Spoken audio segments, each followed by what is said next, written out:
રાજકોટના ફન બ્લાસ્ટમાં ગઈકાલે ગેમ ઝોનમાં આગ બનાવના કારણે અફડાતફડી મચી હતી। આ સ્થળે આગ લાગ્યાની ખબર ફેલાતા લોકો પોતાના બાળકોને લઈને બહારની બાજુ દોડી ગયા હતા। રવિવારનો દિવસ અને વેકેશન શરૂ થયું હોવાથી ફન બ્લાસ્ટમાં વધુ ભીડ હતી।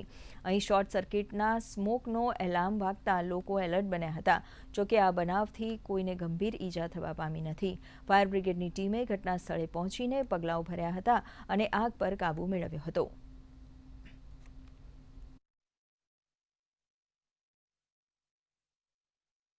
ડાબી બાજુની સાઈડ ઉપર ટ્રેમ્પોલિનમાં એક તણખા જેવું છે એનું અને 2-4 ટીપા પડ્યા, પણ એક વ્યક્તિ કોઈ હતો અંદર, એને આ લોકોનો સ્ટાફ જ હશે અને તરત જ ઉપર ચડી અને એને ઠારવાની કોશિશ ને બધું કર્યું, પણ ધુવાણો ખૂબ થઈ ગયો હતો અને ત્યાં સુધીમાં લોકોને જે ટીઆરપીનું કે મગજમાં હોય એની લીધે ખૂબ આગ લાગી કરીને દોડવા માંડ્યા।